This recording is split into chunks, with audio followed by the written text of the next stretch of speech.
Hi guys, এয়া chilli chicken বনালোঁ প্ৰথমবাৰৰ বাবে ট্ৰাই কৰিছিলোঁ, সেইটো কাৰণে ভিডিঅ' কৰিছিলোঁ। আৰু এয়া অলপ মাংস, তাত কৰ্ণফ্ল'ৰ দি লৈছোঁ 2 চামুচ। তাৰপিছত আদা নহৰু জলকীয়া পেষ্ট বনাই পেলাই তাৰ লগত দি দিছোঁ 2 চামুচ। আৰু ইয়াতে সোৱাদ অনুসৰি নিমখ দিছোঁ, আৰু আপোনাৰ ভিনেগাৰ দিছোঁ 1 চামুচ, আৰু চয়া চচ দিছোঁ 1 চামুচ, আৰু এটা কণী ভাঙি লৈছোঁ। এতিয়া মই এইখিনি মেৰিনেট কৰি লৈছোঁ। মেৰিনেট কৰি অলপ টাইম মই থৈ দিছিলোঁ, আৰু নন ষ্টিকৰ কেৰাহী এখনত মই মিঠাতেল দিছোঁ, ৰিফাইন তেল দিয়া নাই। আৰু দি পেলাই গেছটো একেবাৰে ল' ফ্লেম কৰি পেলাই মই এইখিনি মেৰিনেট কৰি থকা মাংসখিনি এতিয়া মই ভাজি ল'ম।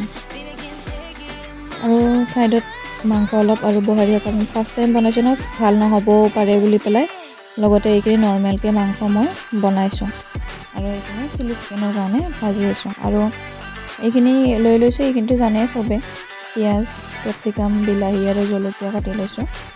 আৰু এইখিনি ভাজি হৈ গ'ল সম্পূৰ্ণকৈ মাংসখিনি। তো মই কাঢ়ি ল'লোঁ, আৰু ইয়াতে এটা নহৰু মই সৰু সৰুকৈ কাটি ল'লোঁ। আৰু এইখিনি পিঁয়াজখিনি মই এতিয়া ভাজি ল'ম অলপ ৰঙচুৱা হোৱালৈকে। আৰু আগৰ যিখিনি তেল আছিলে সেইখিনি তেলতে মই দি দিছোঁ, নতুনকৈ বেলেগ একো তেল মই এড কৰা নাই। আৰু এইখিনি অলপ ভাজি হোৱাৰ পিছত মই কেপচিকাম আৰু বিলাহীখিনিও দি দিছোঁ। আৰু ইয়াখিনি গোটেই সম্পূৰ্ণ ভাজিব নালাগে, যিহেতু চাইনিজ ডিছ হয়, তো 50% মই কুক হ'ব দিছোঁ, গোটেই সম্পূৰ্ণ সিজিব দিয়া নাই। আৰু এইখিনি মই এতিয়া ভালদৰে ভাজি দিছোঁ। আৰু ইয়াতে মই সোৱাদ অনুসৰি নিমখ দি দিছোঁ, যিখিনি পৰিমাণৰ নিমখ লাগে। আৰু কাৰণ মাংসটো অলপ নিমখ দিয়াই গৈছে, সেইটো কাৰণে এইখিনি চব্জিখিনি যিখিনি পৰিমাণৰ লাগে সেইটো দিছোঁ। আৰু এচামুচ মই এয়া দিছোঁ টমেটো চচ আৰু চয়া চচ দিছোঁ। আৰু ভিনেগাৰ দিছিলোঁ, মোৰ কেমেৰা ভিডিঅ' কৰা নহ'ল বাৰু। ভিনেগাৰ দিছিলোঁ 1 চামুচ, আৰু জিৰা দিছিলোঁ, আৰু কৰ্ণফ্ল'ৰ মই 2 চামুচ পানীত গুলি পেলাই ইয়াতে দি দিছোঁ। তাৰপিছত এইখিনি মই অলপমান ভাজি লৈছোঁ, আৰু এইখিনি অলপ ডাঠ হৈ গ'ল, সেইটো কাৰণে মই আৰু অলপমান ইয়াতে পানী দি দিছোঁ। পানী দিয়াৰ পিছত মই যিখিনি মাংস ভাজি লৈছিলোঁ সেইখিনি মই দি দিলোঁ।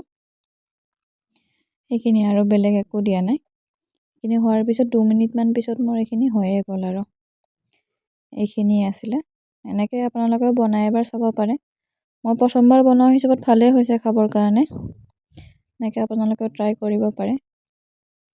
এইখিনি আছিলে। আশা কৰোঁ ভিডিঅ'টো ভাল পালে। ভাল লাগিলে লাইক শ্বেয়াৰ কৰি দিব। আহিছোঁ তেতিয়াহ'লে, বাই বাই।